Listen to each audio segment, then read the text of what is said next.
we're going to start this with some opening remarks and as these people come up, please give them a round of applause. Council President Shannon Harding, please give him a round of applause.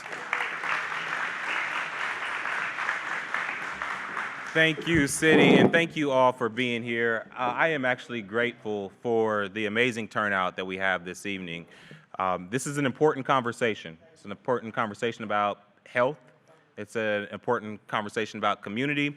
It's also an important conversation about the impacts of our legislative process. And so for tonight, what we are asking and what we will mandate is that we will have a civil conversation. This is a process. Nothing will be finished or decided this evening, but in the democratic process, we can all come together and hear everyone out, make sure that we are listening, and as a council, we will be listening. And so tonight, I'm very grateful that you have taken the time out of your busy schedule to be here.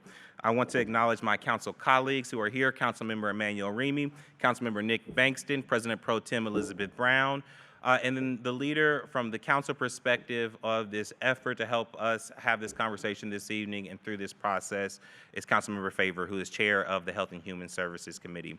I also want to recognize our health commissioner, Mysheika Roberts, who has led us valiantly in so many different ways over the years. As I said, chief among things, I care about process.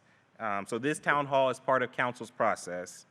The small business engagement opportunities, those will be a part of the process as well. We'll have a designated email so that we can make sure that we are hearing from everybody. The email that we will accept comments is tobacco@columbus.gov. We encourage folks to email us at tobacco@columbus.gov. There will be more hearings on the proposal where we can capture more feedback. This will be a thoughtful and deliberative process. Council has not drafted legislation at this point. The health department and advocates are advancing an important idea, an important conversation. So council is here to listen and to hear from members of our community. Folks have strong feelings about this proposal that health is advocating and our advocates are advancing, and we get that. However, it's not going to help our case if there are interruptions this evening or if anyone attacks anyone's character. Everyone here today is acting in good faith. Council's job, again, is to listen. That said, by the end of the calendar year, council will vote on something. That doesn't mean it will be the proposal as submitted by health, but I am setting a clear timeline for this process. This will be the last you hear from me this evening because, again, today is about listening. I want folks to know we have a lot of folks outside, a lot of folks who have not been able to get in. We are at fire marshal capacity, and that's why folks are not able to get in. But I want us to go from here and spread the word that there are going to be many more opportunities to engage, both virtual and in person, and we need to hear from everybody. With that, thank you so much for being here.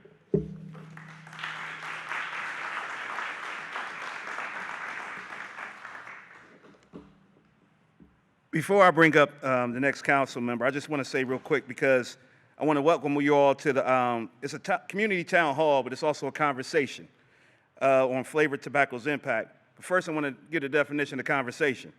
A talk, especially an informal one, between two or more people, and we have a lot of people here, where new ideas are exchanged. So, as you talk, like the president said, please listen and give that person the time to talk too, and we will give you your time to speak too.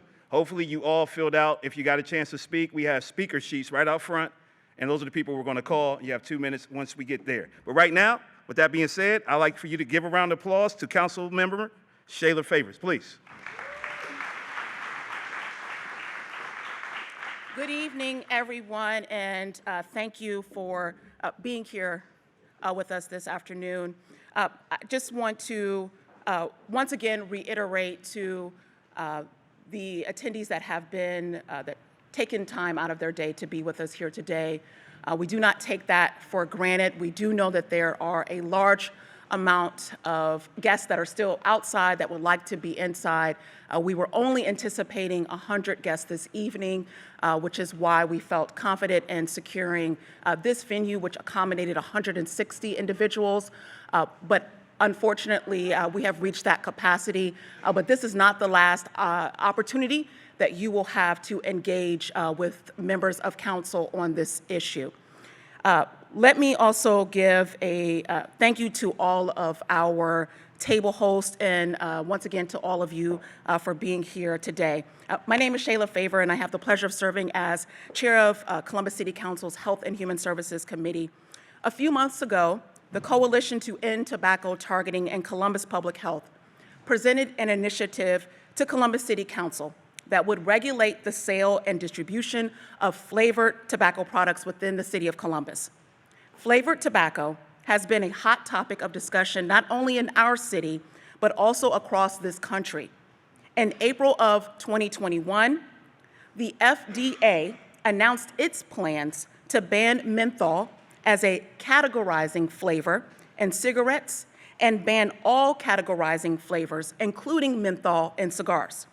Now, while the FDA has yet to pass legislation, to date, 8 states and 360 localities have passed restrictions on the sale of flavored tobacco products. Of course, each of these laws differ in their application and specification. Tonight, we are here to talk about our community.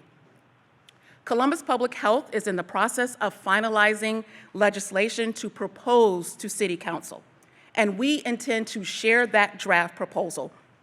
From the beginning, City Council's goal has and continues to be to listen, to elevate this issue, and inform both ourselves and the community on the impacts of flavored tobacco.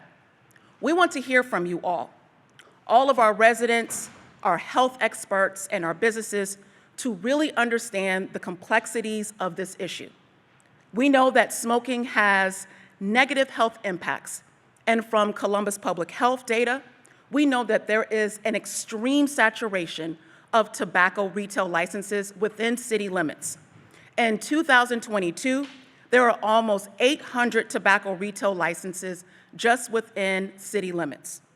It's also important to note that part of this discussion and this potential regulation is also the unpacking of what it means to declare racism as a public health crisis and the acknowledgement of decades of racially motivated, predatory targeting of harmful tobacco products to the Black community. In 2018, there were about 160 residents who smoked in Columbus, and 100,000 of that 160,000 of those residents were Black. That is 1/3 of the Black population in Columbus. 60,000 of those Black users use menthol and mint-flavored products.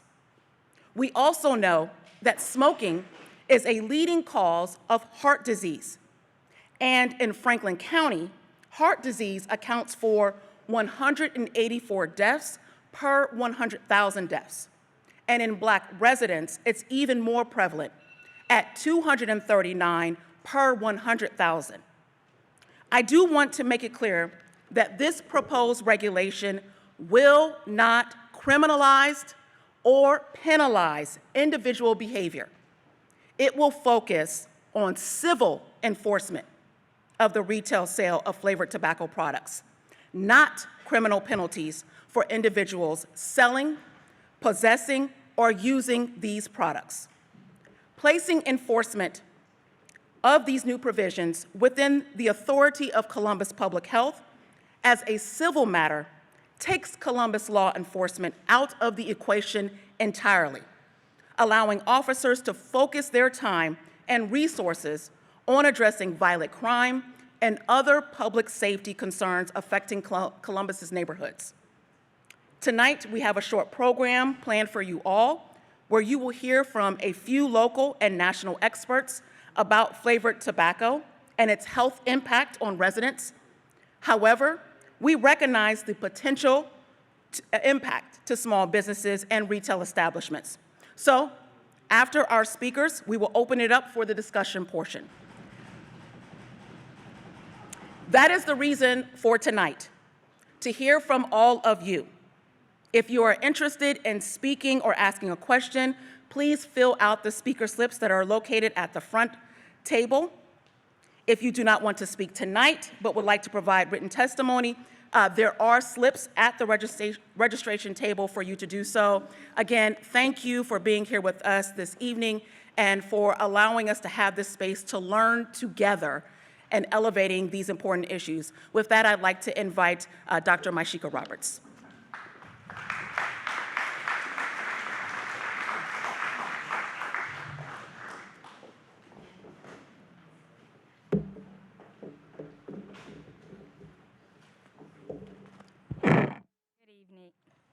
Good evening. Can you hear me okay? Okay, great. Thank you so much, Councilmember Favor. And again, I just want to thank all of you for being here this evening to have a discussion about this very important health impact for our community. Columbus Public Health is pleased to join Columbus City Council and the Coalition to End Tobacco Targeting so that we can help prevent the health damage and disparities caused by flavored tobacco. Over 2 years ago, Columbus City Council passed a resolution declaring racism a public health crisis. This declaration outlined our community's commitment and resolve to improve the health and quality of life of our minority residents. Since that time, we have been diligently working to address minority health inequities right here in our community. Now, today, starting today, we have an opportunity to do just that on flavored tobacco. While we wait for change on the national level, as Councilmember Favor acknowledged, we can take action right here on the local level to end the sale of menthol cigarettes. Banning menthol and flavored tobacco products is a matter of health equity in our community. I'm going to say that again. Banning menthol and flavored tobacco products is a matter of health equity here in Columbus. In fact, local legislation will improve the health of our Black and brown residents while also addressing vaping, which is preying on our children. Columbus City Council's consideration of legislative interventions on flavored tobacco are important because flavors are used to hook kids, young adults, and minority communities on nicotine. The statistics are alarming. So alarming, I want to repeat some of which Councilmember Favor already shared with you. In Columbus, currently, there are 160,000 active smokers, and 100,000 of them are Black residents. 60,000 of those Black residents smoke menthol. We know that 13% of Ohio middle school students have used a flavored tobacco product, and 30% of high school students smoke e-cigarettes, which have flavored tobacco products. People are hooked on flavored tobacco, and it puts them on a path for lifelong addiction and the health consequences that go along with that. The health and economic toll is great. The Health Policy Institute of Ohio has calculated that the total annual healthcare cost of cigarette smoking in Ohio is $6.8 billion. Again, the health consequences of smoking tobacco in Ohio is $6.8 billion. And while we cannot stop everyone from using tobacco, we can remove the very products like menthol and flavored products that target society's vulnerable people, like Black and brown individuals and our youth, and get them hooked for life. So we have this opportunity in front of us to improve the health of all of our residents. That's why we are here, working to educate and engage all of you on this important health and equity issue. Columbus Public Health will continue to work with you to find solutions. We want to hear your voice. That's why we're here tonight, so that we can decrease disparities in smoking and help achieve optimal health for all of our residents in our community. Thank you so much.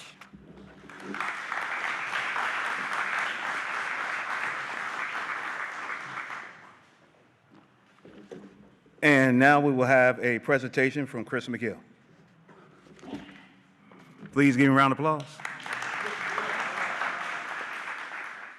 So good evening, everyone. I have slides, so I'm going to present some slides up here. Looks like I might need a password. Who's got the password?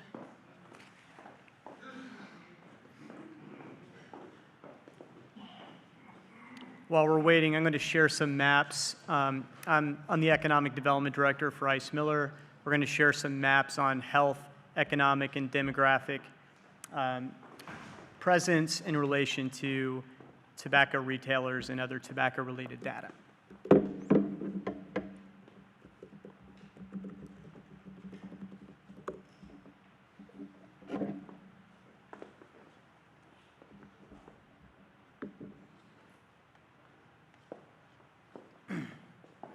I apologize about the size of the screen. Hopefully everybody can see these. I'll try to narrate the best I can. You may have noticed some of this data up on the easels earlier and in an issue of the Columbus Dispatch recently. This is a table that illustrates tobacco retailer density. So on the far left side, you see a list of Columbus neighborhoods. The second column is the number of tobacco retail locations by neighborhood. We also have the city of Columbus listed in blue for reference. We also have the square mileage of each geography in column 3, and we have the tobacco locations per square mile in column 4, and the average household income of the area in column 5. The table is sorted from highest income to lowest income. What you can see is a correlation, and given it's hard to read, I just ask you to follow the green. Yeah, could we get somebody to help adjust the projector? Move it out. Maybe move it out. I can give it a try. It needs to be focused.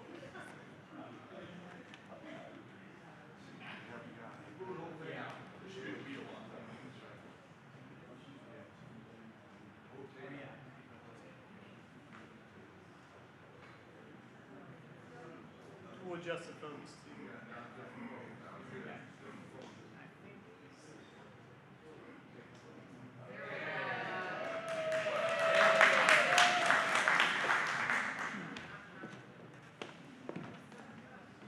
Okay, here we go.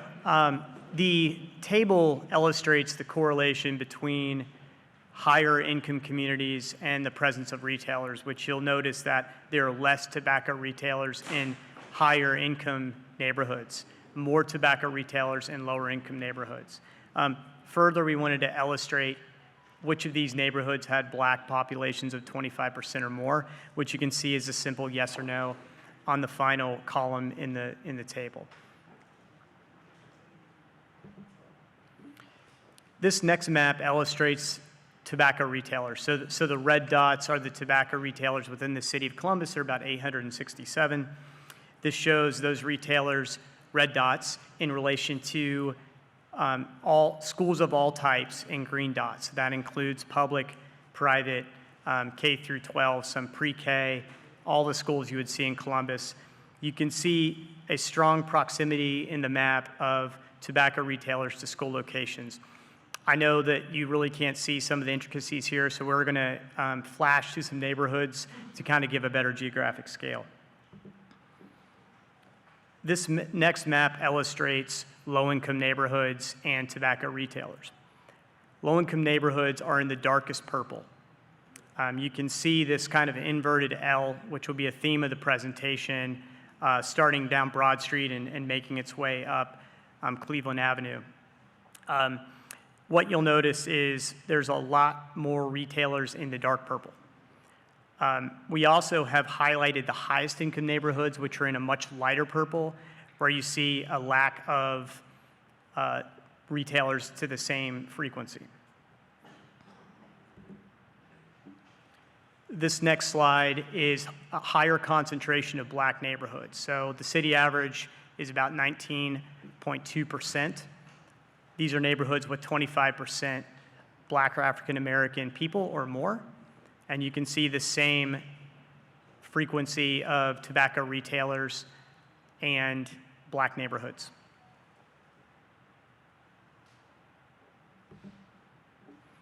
This last slide, we're gonna go through about 4 or 5 different health outcomes that have a strong correlation with tobacco use. Again, follow the dark purple. That's where the health outcome has the highest concentration. Lighter purple, lowest concentration. We're going to start with asthma.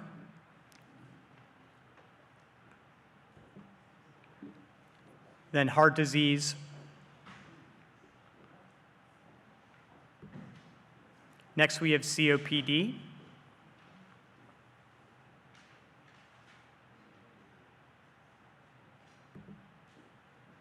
And then lastly, we have diabetes. And you can see the relation of tobacco retailers to these neighborhoods with poor health outcomes. A lot of the data we use is sourced from federal data. This is CDC health data that is provided by Census Tract. And it's not that important that you know what that means, but wanted to make sure I highlighted where the data came from. Okay, so we're gonna just zoom in on a couple neighborhoods. So what you'll see is a white dot, which represents the center of the circle.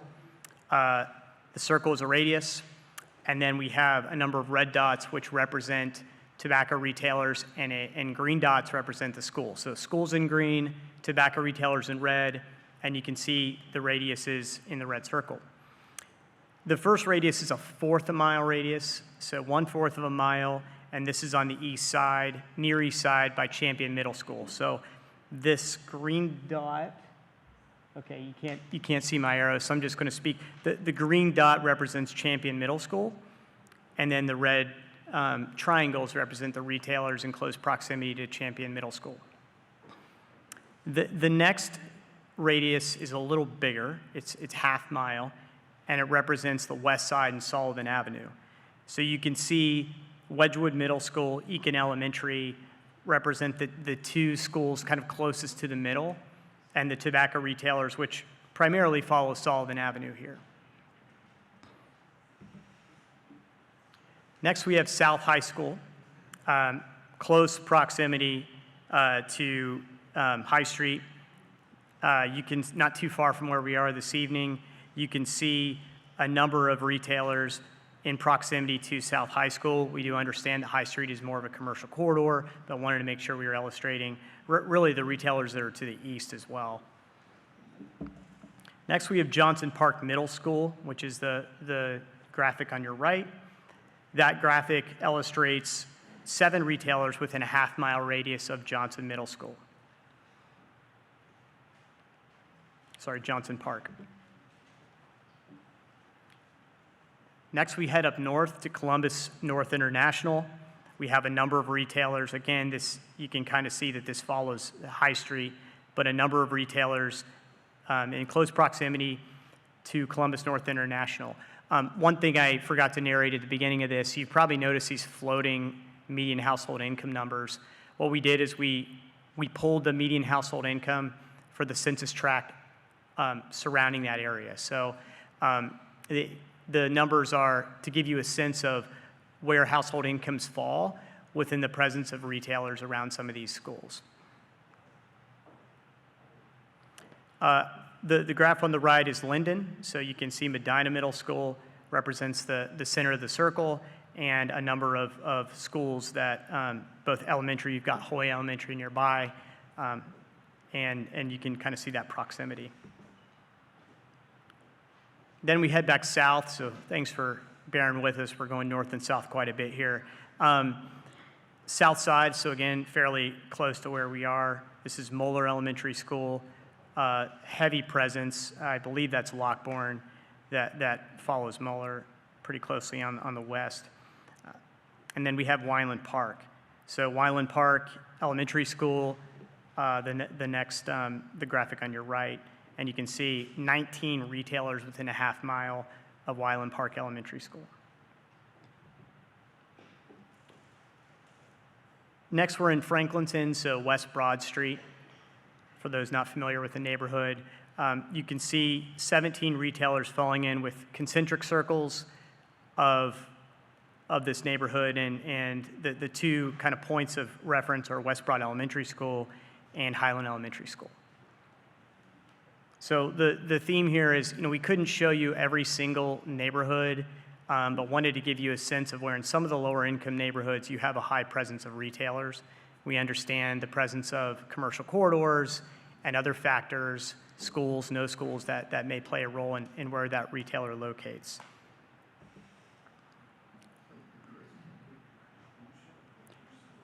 Sure. Yeah, so I'm going to go back to the table to kind of conclude. There's a heavy presence of retailer density, tobacco retailer density in nearby elementary schools, middle schools, strong presence near high schools, a high concentration of tobacco retailers in Black neighborhoods, and a high concentration of retailers in areas that have poor health outcomes in the city. So the poorest health outcome areas had the highest concentration of retailers. We wanted to illustrate this through maps so you can kind of see where the retailers were in proximity, but that's the conclusion of the presentation. And that is all I have.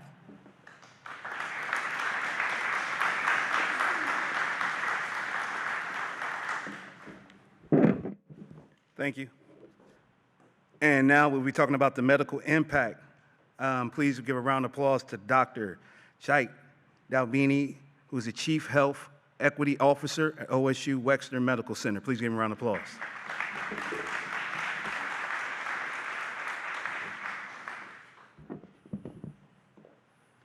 Thank you. It gives me a lot of pleasure to be here. I serve as Chief Health Equity Officer for the Wexner Medical Center. I also serve as the Associate Director for Diversity Inclusion for the James Cancer Center. When I was invited to come here to make brief comments, it was really important for me to be here. And I say this because I'm a researcher. I'm a Black man. And oftentimes when I give talks in public places, I say this. As a Black man, I have the highest risk of dying from just about anything you can think about.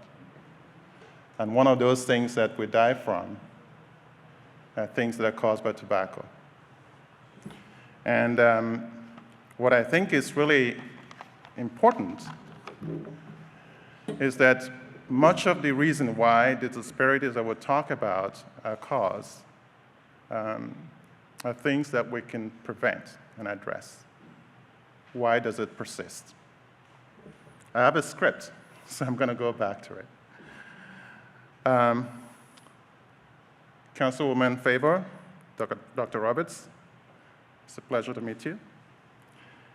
And I want to thank you for allowing me to be here. I'm new to Columbus, but I'm really excited to be here. For those who don't know me, I'm Mysheika Roberts. And the work that I've done in this area goes back many decades. But what is clear to me, and to many people here, is that it's important for us to do this work.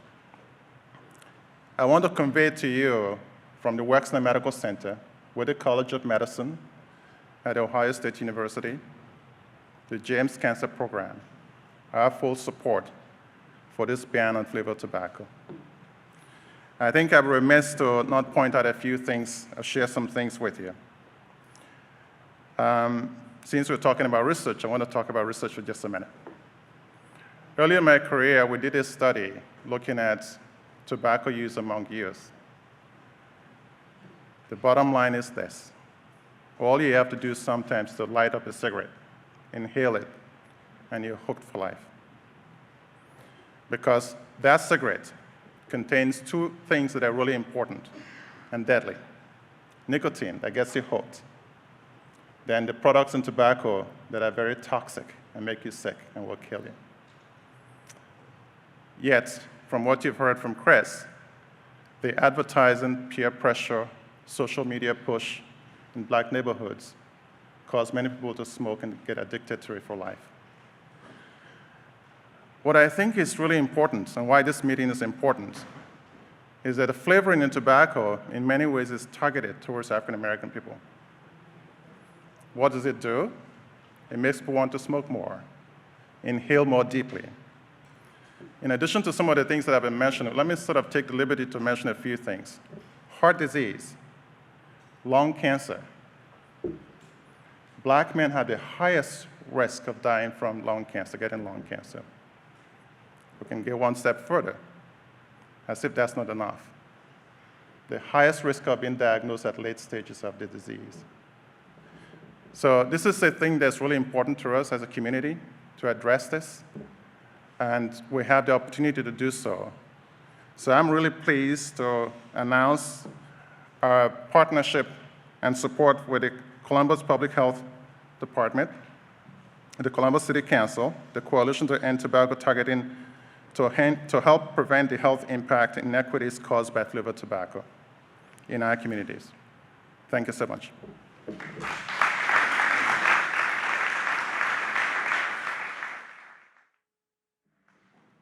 Doc, I believe, this is your phone, Doc? I mean, I can use it. I mean, it's real nice. And now we're about to have, coming up to the podium, the founding member and co-chair of the African American Tobacco Control Leadership Council. Oh, she's right here. So you still clap for her because she did walk up. Dr. Valerie Yeager.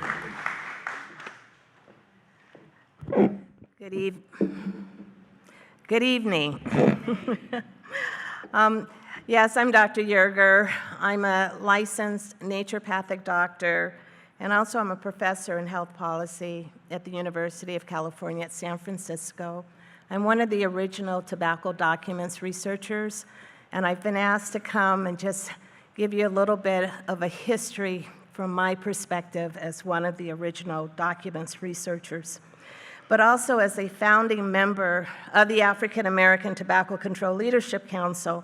I have been fighting alongside other dedicated and committed members of my group to help authentically engage with communities that are taking up this issue of banning menthol cigarettes and other flavored tobacco products. And I'm here to tell you it is not by accident that African American smokers are smoking menthol cigarettes.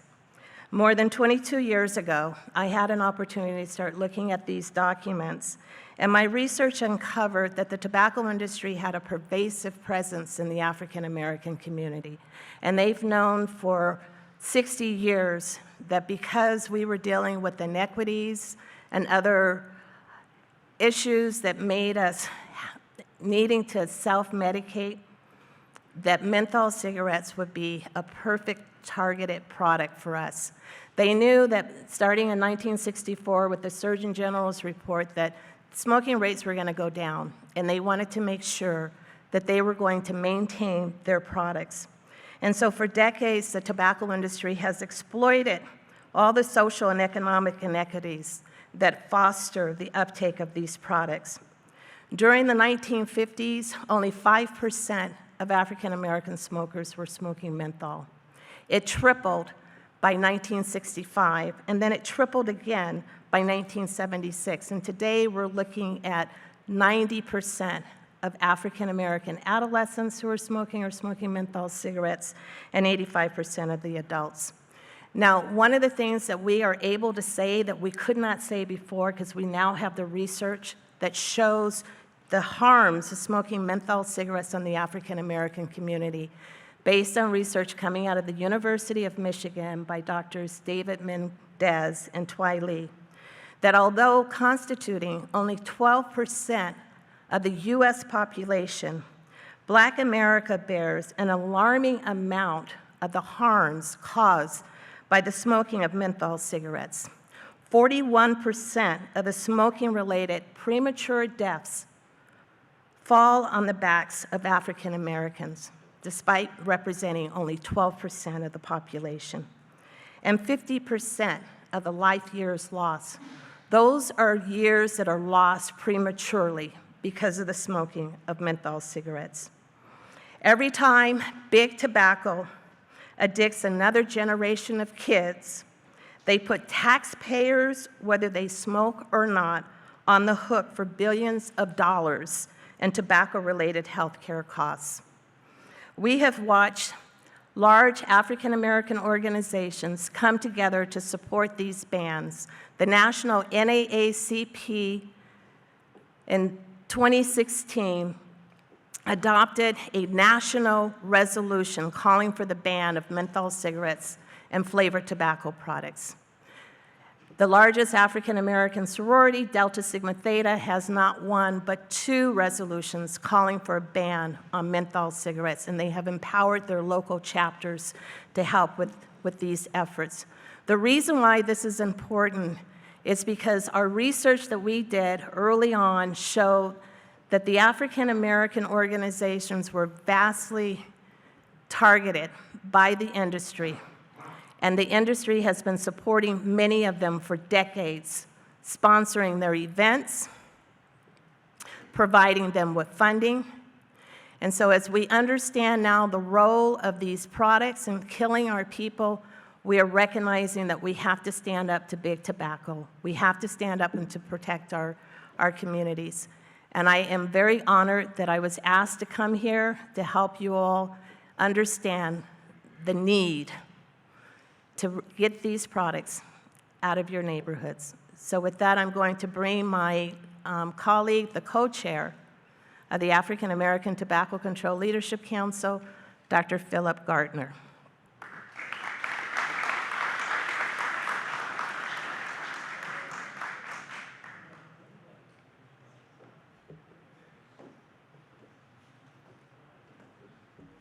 let you take it away.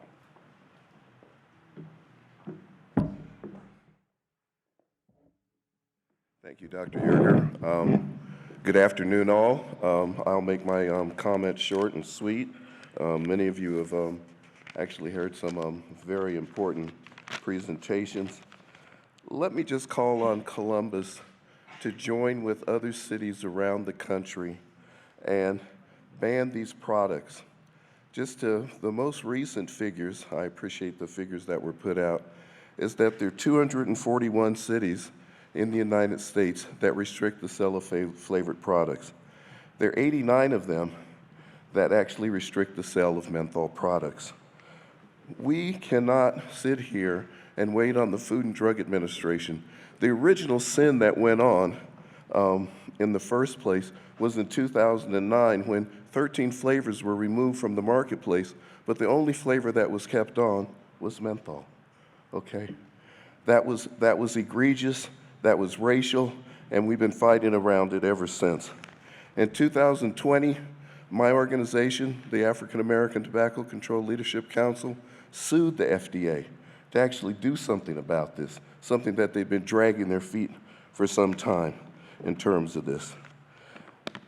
Yes, they did put forward a rule in 2001, and they actually have discussion on it here in 2002, but it will take years for the FDA to do anything. Plus, the tobacco industry will sue at some point. Columbus has a chance to do this on their own. I've heard a number of you mention that. I want to be part of that there. As we speak, Detroit is in play. They're taking this up the first week in November. Let me get my lies straight. Westchester County in New York is in play. Actually, on the 14th, they will take their first reading of this. Charleston, South Carolina, I was just there before I came here, is actually putting their coalition together. I must admit there's a great coalition here put together by the past mayor and other folks. But you're not alone. I want you to join with them. Atlanta is doing this. Monmouth County in Oregon, where Portland is doing this. These things are in play now. Votes are going to be taken soon. Columbus should be part of that. Let me just address the myths that come up, that it's racism, it's racist on the tobacco control folks' part to target menthol cigarettes. I would suggest to you we're not the racists, it's the tobacco industry that's the racist. The whole idea of criminalization, I think, has been dealt with a number of times. This is not about individual use, possession, or purchase. This is about getting retailers to stop selling these products. And let's start using the term illicit market as opposed to black market. And best we can see in all these cities that I just mentioned, there's been no illicit market that has been developed. Indeed, in Canada that outlawed these products in 2018, there is no illicit market that has been developed. In the European Union that outlawed these products in 2020, there is no illicit market that has been developed. Okay, let's move away from that. Then there's these other things. People are going to argue, well, don't we have personal choice? Sometimes the public health community intervenes, like when you're asked to wear a seatbelt, because it not only protects you, it protects other people. Okay, let's not lose sight of that. People say, well, you should be dealing with flavored alcohol and stuff like that. I would suggest to you that if you use tobacco product as it's suggested, 50% of the people who use it as it's suggested will die, period. I'm a public health doctor. I've been studying this for years. If you have a drink or two that's flavored alcohol, you will not die from it. This is why menthol is targeted. And then the gentleman here with I love menthol, that is thoroughly disrespectful. It's thoroughly disrespectful. I would even call it more, but since I don't know you, I won't do that. Let me end by, a number of people have mentioned that racism is a public health crisis. That's a great thing that has been put forward. At the center of the public health crisis, African Americans die disproportionately of tobacco-related disease. The main vector of that disease are menthol cigarettes and flavored little cigars. The COVID-19 pandemic has just thrown a spotlight on the disparities we have faced for hundreds of years in this country. Nothing could be more important than getting menthol cigarettes and flavored little cigars straight out of the black community. And with that, I want to thank you for your time this evening.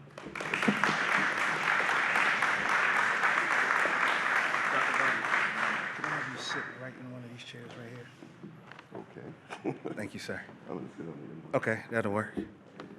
And now it's time for our discussion.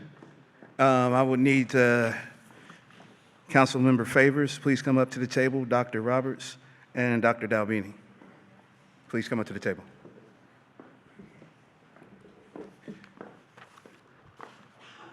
We have a mic position directly in front of me to the right, but to the left of you.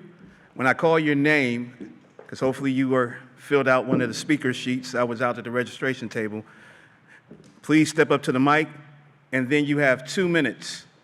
2 minutes. I know everybody wants to be heard. I don't want to be rude to anyone, but I will say time, and please stop when I say time, if you could, please. We appreciate it. First person to the mic, Shayla Wilson.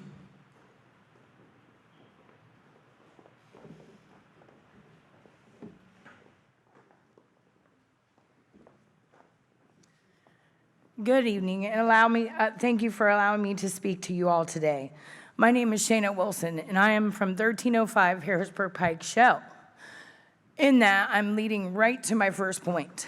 I am located 1.1 miles away from a BP that will lead all my regular customers to be their new one-stop shop.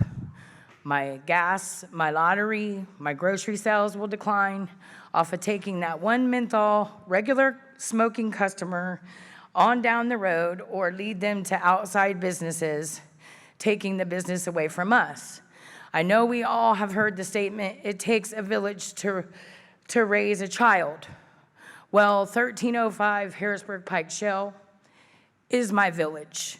Me and 9 other women have been there since June of 1998. We have raised our children together. We've covered each other's hours, making it hard to go get a job with the flexibility anywhere else.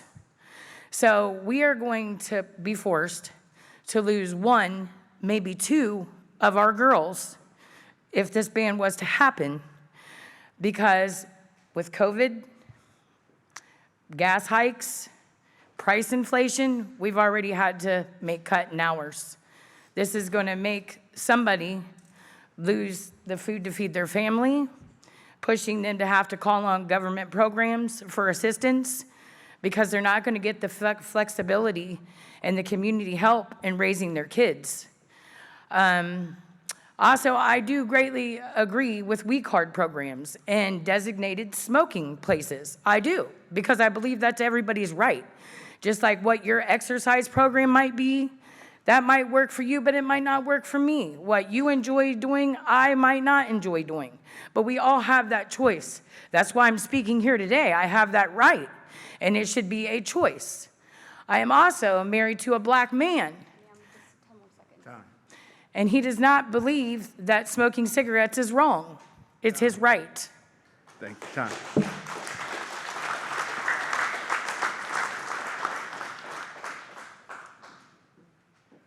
Thank you for that.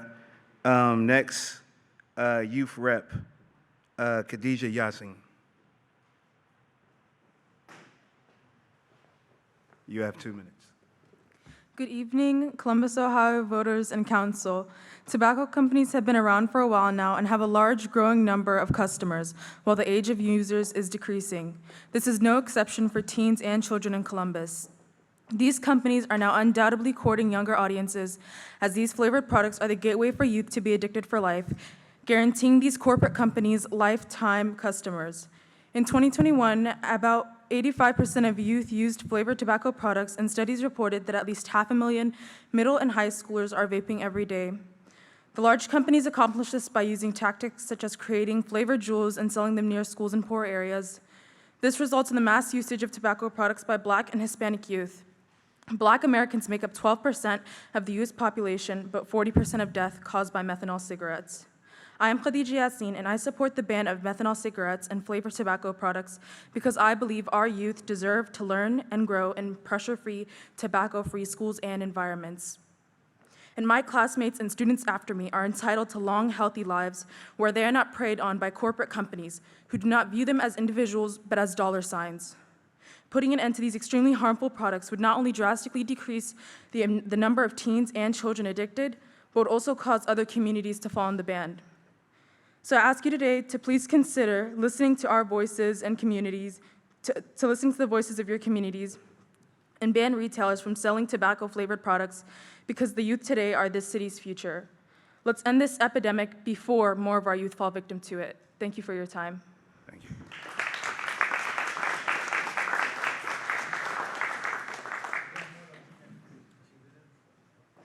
And just to let you know so I can help you out, when you're getting around 30 seconds, I'll put my hand up just so let you know, kind of like wrap it up a little bit.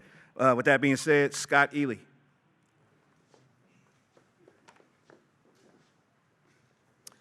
Hi, thank you for this opportunity to have this town hall. My name is Scott Ely. I'm the president of the Ohio Vapor Trade Association. We're a group of small businesses in the specialty vapor industry. Many of my members couldn't be here today because the audience was stacked against us before this town hall even started. So let me talk about some facts about this so-called youth vaping epidemic. So the number thrown out is 2.5 million. This is as of 2022. 2.5 million youth nationally under the age of 21. But let's use percentages because using those high numbers is just a moral panic scare tactic. So we're talking about 14.1% of high school students are current use. Current use simply means one puff in the last 30 days. If you want to talk about vape daily, it's 3.8%. So this represents a 50% drop since 2019. What happened in 2019? We instituted Tobacco 21 nationwide. Excuse me. And that has had more of an impact in youth than banning flavored vaping products. Since I'm short on time, let me skip down and just make sure everybody's aware of a recent study that was published earlier this month in the NIH National Library of Medicine. And quote, the conclusion, I quote, "E-cigarette use is positively associated with both making a smoking quit attempt and quit success. Those using flavored e-cigarettes, particularly menthol and mint, are more likely to quit successfully, end quote. And this is the progress that a flavor ban would stop, and I think that's important to keep in mind. Thank you.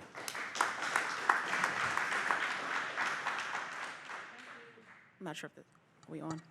Yep, you're on. Okay. Thank you for your comments and to the first individual small business owner as well.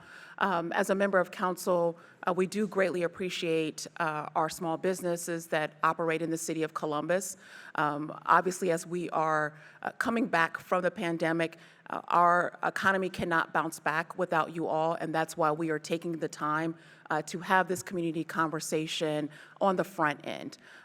We want to be able to understand the complexities of the product that you're selling, as well as balancing alongside the negative health impacts and the unfair targeting that has been distributed towards our Black and brown communities. So once again, I appreciate your comments and look forward to continuing to engage with you. Next, if I could have Gregory Willinghoff, please step up.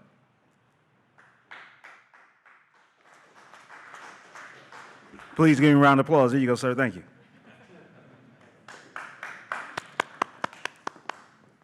Hi, I'm Greg Willinghoff. I'm the president of Kilson Dayton Company. We're a convenience store distributor here in Columbus, Ohio. Thank you for the opportunity to speak to you all today about this fairly controversial issue on behalf of the convenience store owners that are in this room, as well as the 100 or more who were not fortunate enough to be let into the gym early. The tobacco retailers are much more than just tobacco retailers in this city. They're corner markets. And many of the neighborhoods that these tobacco retailers are in are food deserts. And these corner markets are the place where the people in the neighborhood can walk to, yes, maybe they make a tobacco purchase, but they also buy a sandwich, get some diapers, get some milk. And guess what? The tobacco and the flavored tobacco products are a huge source of revenue in these stores, okay? If these stores lose this source of revenue, then these stores are going to close in these neighborhoods. There's not Kroger's in these neighborhoods. There's not Giant Eagle in these neighborhoods. There's little corner stores owned by independent business owners. They're family businesses. They're selling a product that today is legal under the FDA standards. Yes, FDA is debating it. FDA is currently reviewing public comments. FDA is currently reviewing scientific studies, and FDA has not come out with a ruling yet on what the impact of menthol and flavored tobacco products are on various communities, including the Black community. Once they do that and they release their findings, then I think we will have a lot more to go on. And then at that time, City Council can evaluate basically where the FDA comes out. But don't get ahead of the curve and punish all these store owners in this room and outside. Thank you very much. Panel? Anything? No, I would just pose to the panelists if there are any stats that you all have just around what we know nationwide, or maybe in the city of Columbus, the percentage of tobacco sales that are related to flavored and menthol. I was going to wait to say something, because that's the arguments that have been put forward. These are the general arguments. We have two studies, one coming out of Minnesota and one coming out of Maryland, that shows that if you get rid of flavored tobacco products, including menthol, yes, there will be a dip in your revenues, somewhere in the neighborhood between 12 and 24%. But none of these stores will go out of business. People will gravitate to other things. We've stopped the sale of this in California and a number of cities, and there hasn't been this mass closing of things. I was going to wait till later to say this, but it's important for people to hear that. The thing is not going to go completely out of business. Let me just say, the idea that some of you love menthol kind of is thoroughly disrespectful, and should kind of look into your talking points as relate to that. But yes, we have some data as relates to that. If I now can have Julia Applegate. Give her a round of applause. Thank you. Thank you for giving me a moment. I want to speak on 2 counts in support of this ban. One, as a lesbian woman who was targeted heavily at the time that I was coming out in the 1990s. It's well known that the tobacco companies had a game plan to get me and my colleagues, my peers, to smoke. It was called Project Scum, which says what they thought about us, subculture urban marketing. I was able to resist that marketing simply because I grew up in a household where tobacco products were used. Frequently, I watched my mom, my grandmother, my grandfather, many cousins get sick and die from COPD, emphysema, other kinds of problems. So for myself, I was able to resist the targeting. But what we know now is the targeting works. Our youth, our LGBTQ plus youth, and I say that intersectionally, many of them are also black and brown, are being heavily targeted with these products. They're using these products at 2 to 4 times higher than their heterosexual or cisgender counterparts. Trans communities are at especially high risk. So I want to applaud City Council, Columbus Public Health, Wexner Medical Center for coming together, and the coalition, which I'm a member of, to try to pass this ban. Thank you.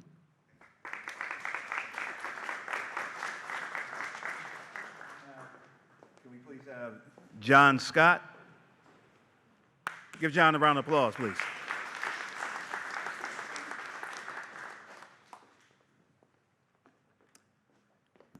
Hello, my name is John Scott. Thanks for the opportunity to speak today.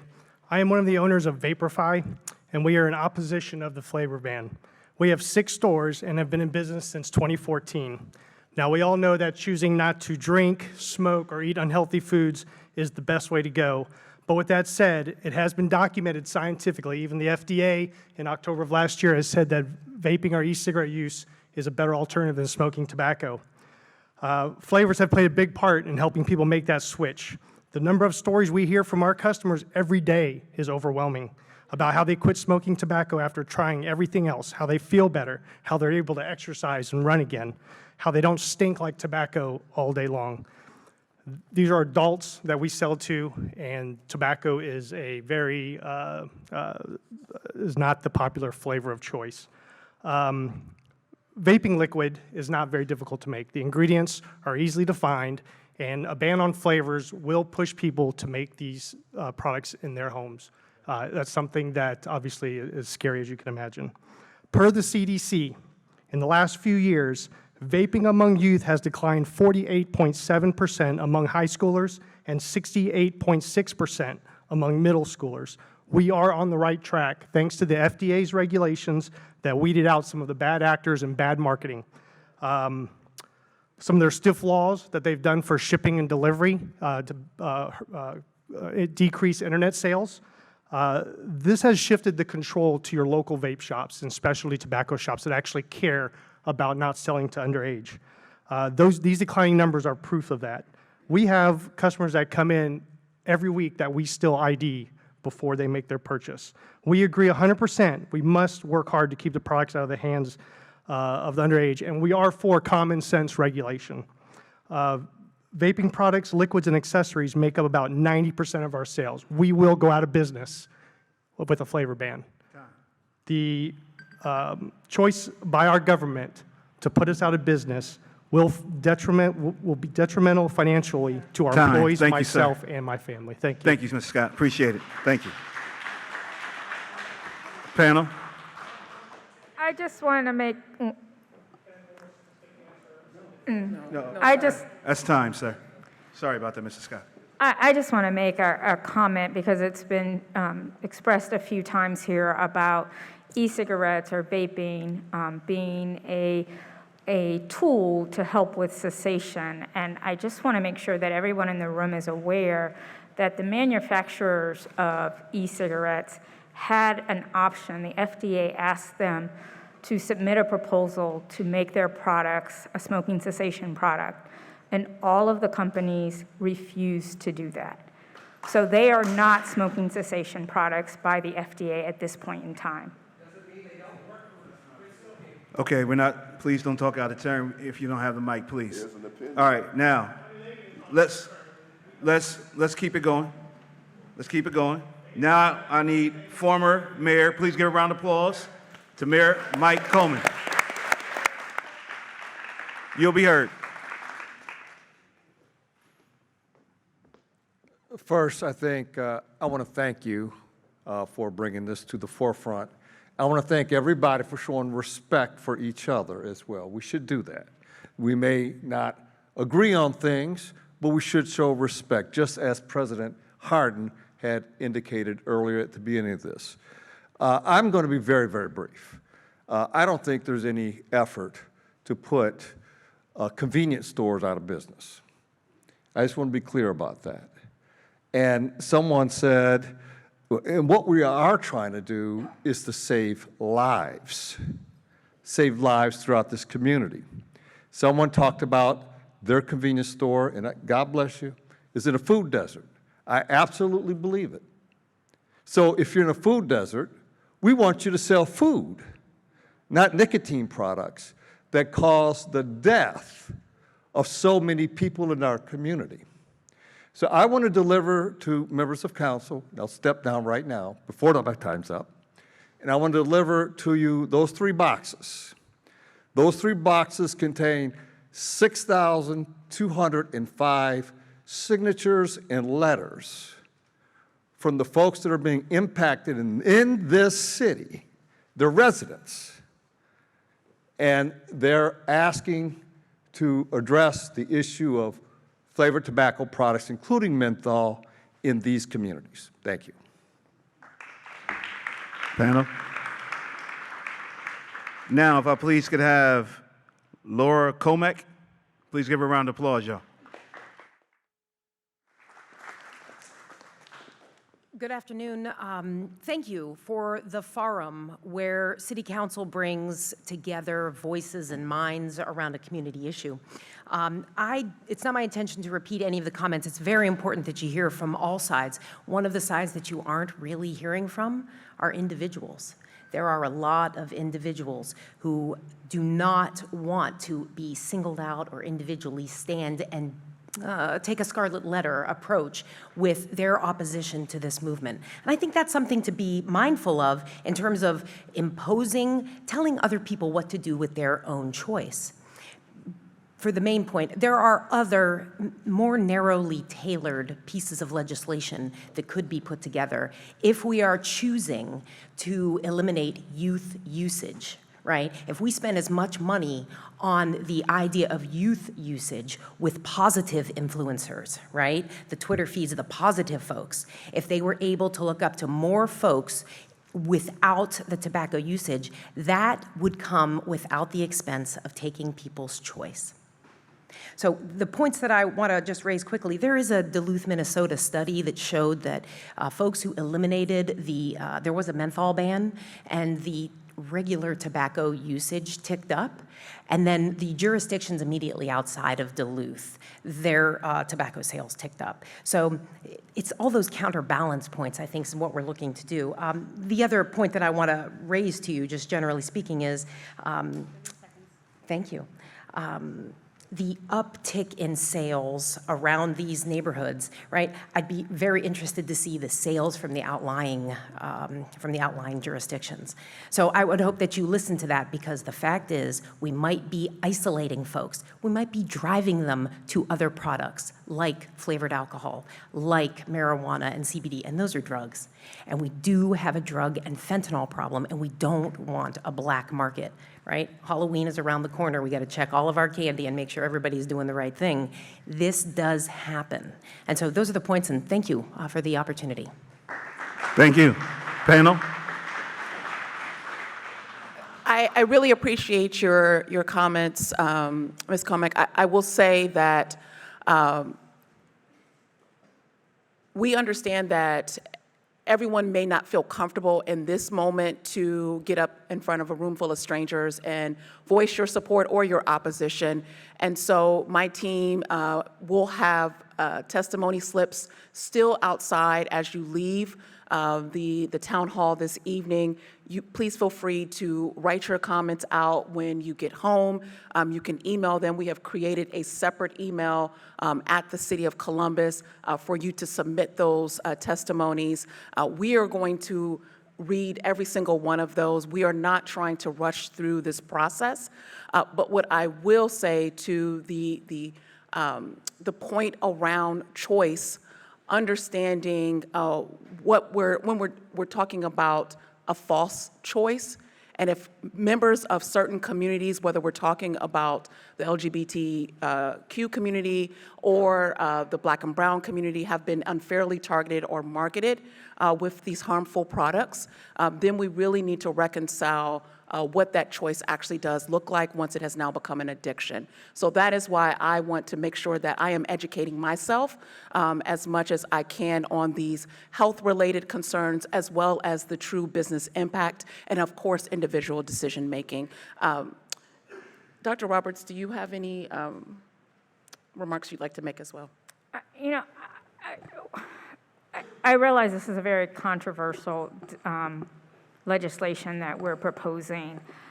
I guess one example I can liken what I am proposing that we do to prevent the sale of menthol and flavored tobacco products in the city of Columbus. I go back to March of 2020. And many of you in this room might not be aware, but I woke up one morning and I realized that we had a pandemic coming. And I had to convince Mayor Ginther that we should not have the Arnold Festival in order to save lives in our community. And I know that impacted many businesses in our community by canceling or adjusting that one event. But I knew it was the right thing to do for the health and safety of our community. And I know that this will be tough initially for some of our small businesses, but I feel very confident that this is the right thing to do for the health and safety of our community, especially our Black and Brown communities. So I know it might be hard from your individual standpoint to look at it, but from the population health standpoint, this is what we need to do. And not only do we need to do it here in Columbus, we need to do it in Central Ohio, and we need to do it throughout the state of Ohio. Okay. Please come up to the mic next. Please give a round of applause to John Dixon. Good evening. Thank you so much for having this forum. I think this is a perfect opportunity to be able to discuss this issue. I come from a law enforcement background. I got over 40 years in law enforcement, and our issue is I don't smoke, don't want to smoke, not even pushing smoking, but I'm pushing the unintended consequences behind bad policy. The war on drugs, bad policy. An article just came out talking about how the government designed that whole war on drugs that oppressed people, and it was done intentional. You know, when these things come out, a lot of states, and I hear people talking about the other states, what they're putting in place is racial impact studies that show how policies affect racialness. Health is one part, we all agree with health, but the other piece of it is how people live every day. People live in these communities every day, and they have to deal with things that happen every day. I heard earlier where somebody mentioned the fact that, people of color, self-medicate. That ain't stopping. This ain't going to stop it. Or if it does, it's going to create other medication. Somebody mentioned that, other drugs. Other drugs are going to take that place. And those are where these issues are. It's so important to look at policy. Bans don't work. They never have worked. Go back to Prohibition. It didn't work. They put it in place, and they had to undo it because these things don't work because there are always unintended consequences behind what's done. There's other ways to address this issue. One way to address it is to educate people, and treatment. Those are the ways you address this issue. You can't arrest your way. You can't policy your way. You can't do any of that when it comes to addiction. You have to address it from a different angle. And, I did a survey with a bunch of kids. I got a young son, and I asked them, I said, how many of your friends smoke cigarettes? He said, none. I said, how many smoke weed? Every one of them. So, that's where this is now. Please, council, take a look at it from a realistic, individual standpoint, and I think you'll see a difference. Thank you.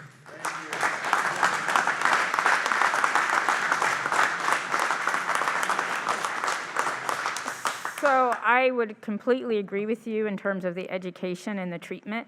And that is something that we are talking to council about, is there needs to be a whole communication campaign to our community, educating our entire community about the dangers of tobacco, particularly menthol and flavored cigarettes. And I also think we have to do more to make smoking cessation more readily available in our community. And that will be something that we will make sure is done or in place before any of this legislation would move forward.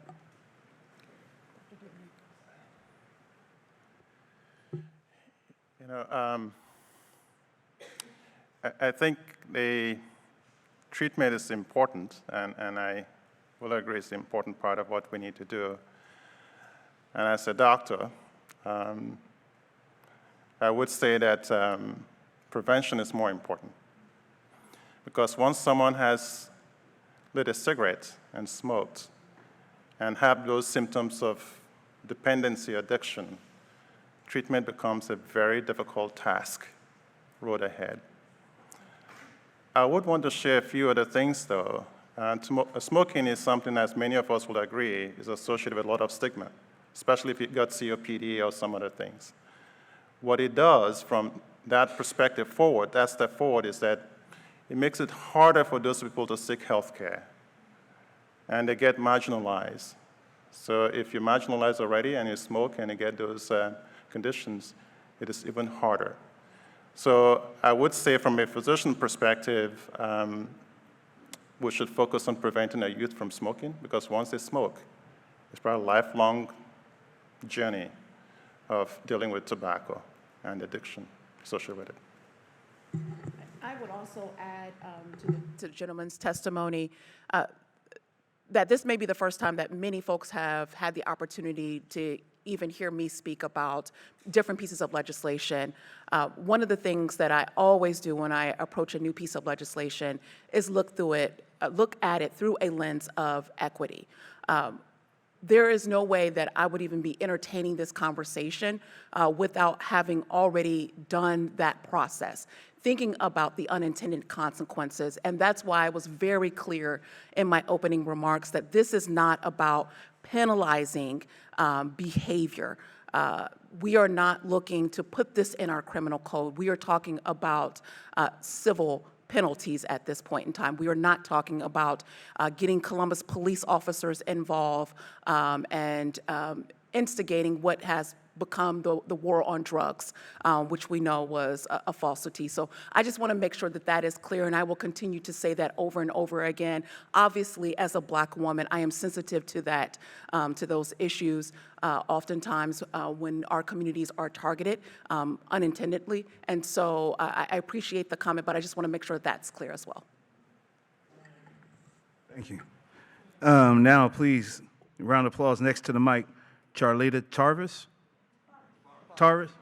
Oh, Tavares. Oh, Councilman Tavares. Yeah. No longer city council member. My bad. First of all, I would like to thank Dr. Roberts and Councilwoman Favor, and certainly Columbus City Council for having this forum for all of us to be able to participate in. I want to address one of the points that one of the previous speakers made about bans not working. I would find that hard to believe, simply because we passed a clean indoor air ordinance back in 2004. We had many of the same arguments that came forth at that time, that businesses would go out of business.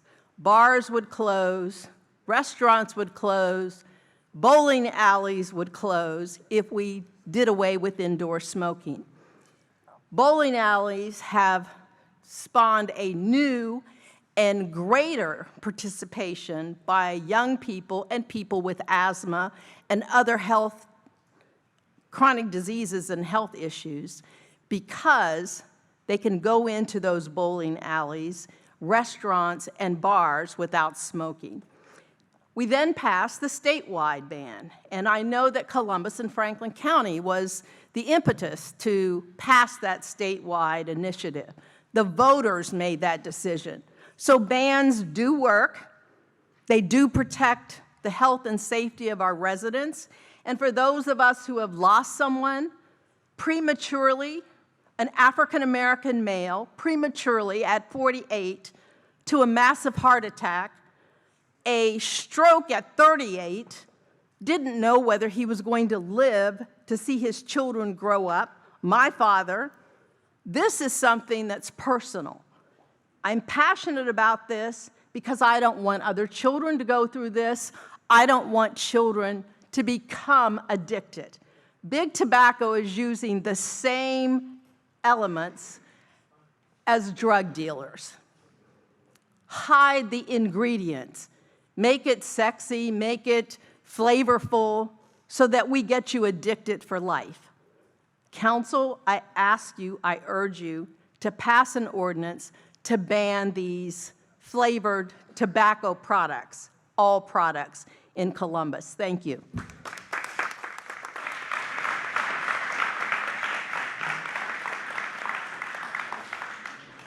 Next, could you please give a round of applause for, and I hope I say your name right, Claude Ansar? Here we go.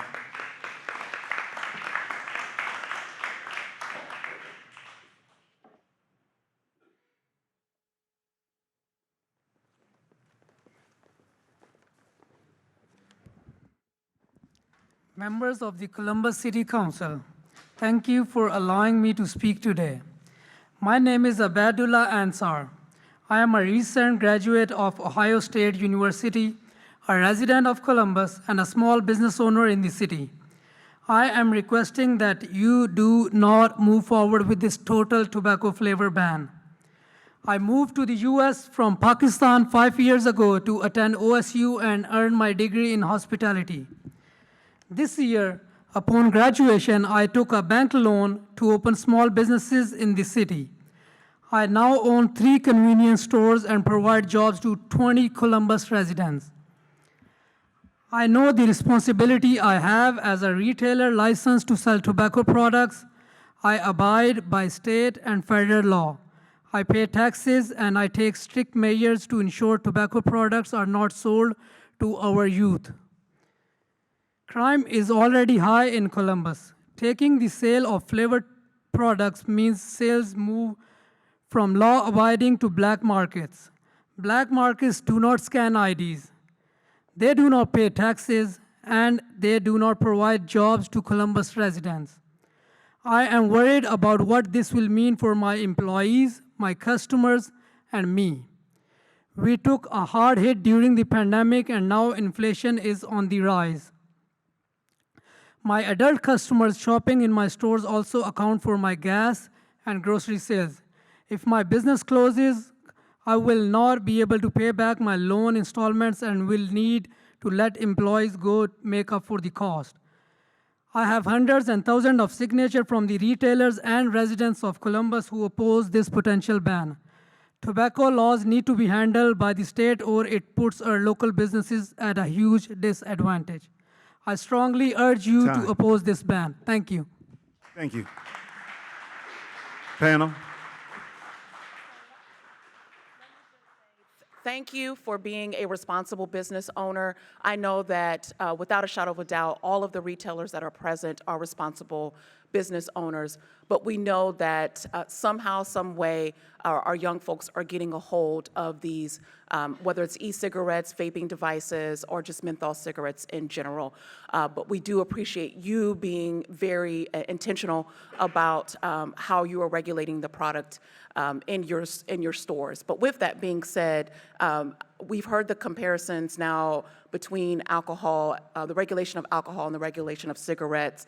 Does the state of Ohio regulate cigarettes or menthol and flavored tobacco products? Well, the state of Ohio has put many restrictions on what local municipalities can do in regards to tobacco. So, for example, in other municipalities outside of Ohio, cities who've been concerned about tobacco use have been able to increase tobacco taxes. That is something we are not able to do in the state of Ohio as a local municipality. We have to depend on the state to do it. So we are limited on what we can do to try to help our community reduce the use of tobacco products and then help them with cessation because we can't get that extra tax revenue. We can, as you heard from Ms. Tavares, we did back in 2006, I believe, do the indoor, or 2004 maybe, do the indoor smoking ban. And what we saw were that other municipalities followed and then the state followed. I feel that that similar thing will happen with this. We will be the start, like we are many things in the state of Ohio, that's doing the right thing for our residents, for the health and safety of everyone in our community. So that's how we're really limited. And the state has limited us on a number of things, even outside of tobacco, but that is one thing that we are limited in. Yeah, well, this has come up a couple of times. Let me encourage, and I know it's a little a change in lexicon, but let's stop using the term black market and use the term illicit market. And then probably most importantly, there is no illicit market has arisen that people keep talking about is going to arise. All these places around the country that have done what we're asking Columbus to do, there has not been the arise of these illicit market. Then the question, I appreciate, there's responsible store owners here, but the truth of the matter is, when I was a kid, how did I get cigarettes and alcohol? I got my brother's friend to do it. I got my uncle to do it. I got somebody else to do it. I didn't go into the store and try and do it. So the laws have been put in place and are very good as it relates to that. So I want to encourage you. People keep raising about an illicit market. There's not one. Okay. One more. Doctor. I think many people have talked about tobacco being accessible elsewhere, and they will go elsewhere to get it. I just want to share with you studies we've done that show that being accessible, easy to get, is one of the strongest reasons or predictors for why youth will start smoking. So I think just making something slightly harder to get to can help us potentially reduce the uptake of smoking by our youth. And, I'm tempted to say that no one here would like a Superfund site next to your neighborhood. I don't think anyone does. Tobacco actually is more toxic than many Superfund sites.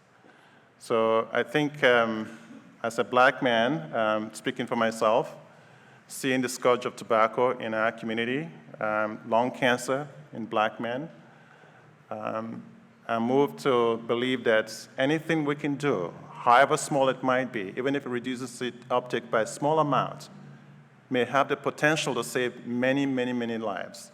If your neighbor is walking towards a cliff, would you stop the person or would you let that person go forward?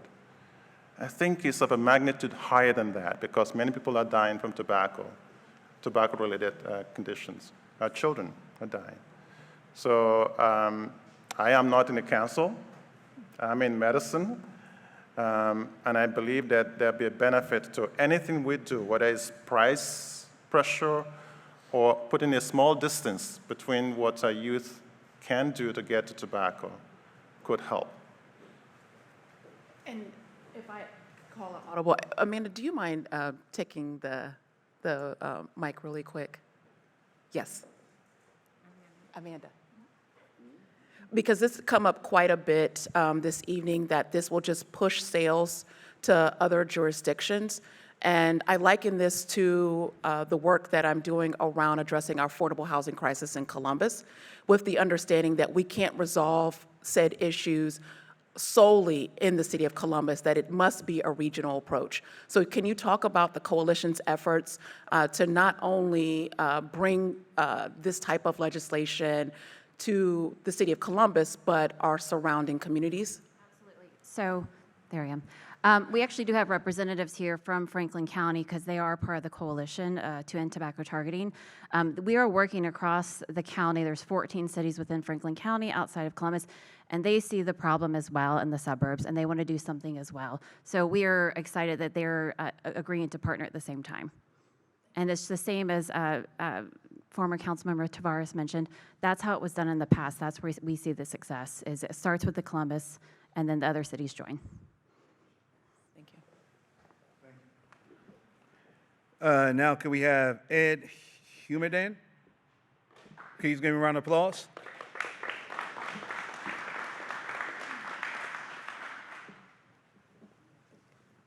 Hello, my name is Ed Humadan, and I'm here representing myself. I know there's a lot of business owners and community activists, but so I think I'm in the minority here. I'm here today because when I heard about the ban, and there were just so many different issues that I disagree with. First of all, we're here talking about the health issues, but in all reality, if we're talking about the health issue, then you guys should be talking about a total tobacco ban and not just a small minority group of the ban. So we're not talking about that. So in all reality, we're not here to talk about a ban, but just to focus on two segments, the minority segment and the small business owner segment. And that's what I'm here. I heard about health issues in the minority and the health issues at a higher rate. Maybe it has to do with affordable health care or access to better health care than just about tobacco. So there's issues that need to be fixed, and has nothing to just to do with tobacco. That's number one. Number two, about the vape. I vape. I've been vaping for years, and I used to smoke cigarettes. And by vaping, I could control my level of nicotine, and I've taken it down to almost nothing now over the last few months. And it was a sort of way to get off cigarettes. So vaping does work, and I shouldn't be affected because irresponsible family members that would buy cigarettes or tobacco products for other folks. And again, that should not affect, shouldn't be across the board. It just doesn't sound right. It doesn't, it's not about, and when there's speakers up here, they need to talk, if they're here paid like Mr. Coleman, they need to discuss that they're here as a paid spokesperson. Thank you, sir. Panel.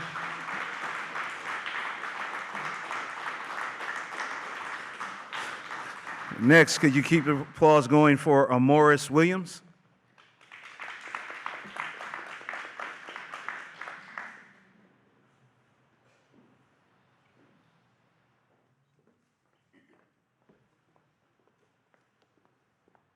Hello. I'm actually Dr. Maris Williams. I work at OSU Wexner Medical Center, and I live in Milo Grogan. So I'm a resident of Columbus, and I'm not going to belabor how tobacco is bad for you and all that, because we all know that. Instead, I want to talk about how before I moved to Milo Grogan, I went to the neighborhood to see what it was like before I bought my house there.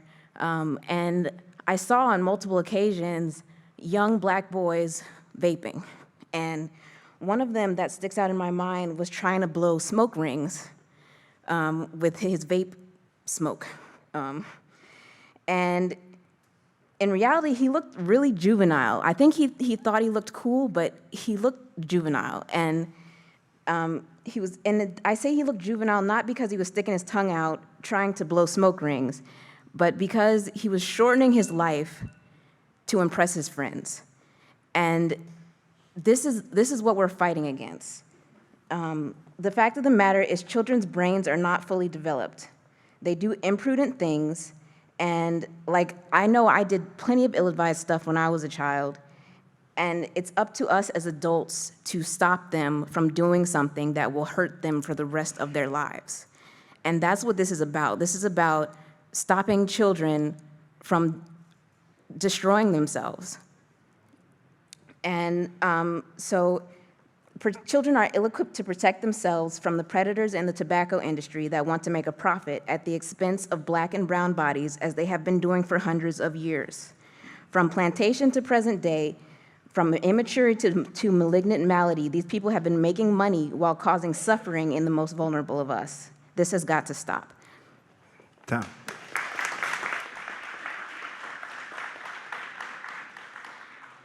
Next, could we have Abdullah answer?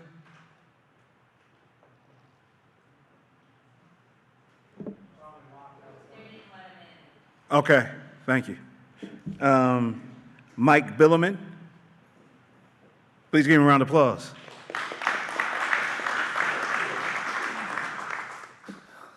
Hello, Council. Thank you for letting me speak.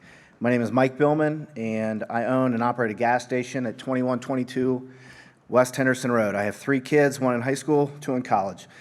My store is my sole means for supporting my family. I am against the flavored tobacco ban. I used flavored snuff for over 20 years myself. I quit on my own. I realize tobacco can be harmful. Everybody's talked about that. So can other products. We've all talked about that, how we're not banning those. And you may say that cigarettes are way worse. Well, that can be debatable too. I know people personally and customers who use tobacco sparingly. They are responsible. They smoke a cigar here, they use some snuff here. I know people that work for me. They smoke like a pack of cigarettes a week, menthol cigarettes, so it can be done. Okay, all these other things destroy lives also. I would like to ask if any of you have ever been asked by anyone that is a current menthol smoker or flavored tobacco user to please ban these products to help me quit, okay? I don't think so, because I talk to them every day. They're my customers. And when I tell them what's going on, they tell me, they say, it doesn't really matter to me. I'm just gonna go across the street and buy it. And I literally have a store across the street, so when people say it's not gonna affect me, it's gonna affect me. The day that this ban goes into a place, I will cut my payroll. Right now I have 6 employees, okay? One of them is here with me. He takes pride in not selling to underage people. He has taken IDs, fake IDs from kids, okay? He takes it seriously. I have another employee, Katrina Hall. She has 3 kids. She watches her kids get on the school bus from work, from my gas station, Columbus City School. So she's also a menthol smoker, okay? You say time? Who said time? It's time now, time. I don't know what I didn't see a hand. Oh, I put it up 30 Oh, seconds I'm sorry. ago. I do want to also say. Give you 5 more seconds, sir. Okay, I would like someone to talk to me afterwards. We've been talking about all these numbers. 85% of Black people smoke menthol cigarettes. I looked it up while I was back here. 70% of white people smoke non-menthol cigarettes. So if we're worried about people in general, why are we not just banning all of it? Thank you. Thank you. Panel?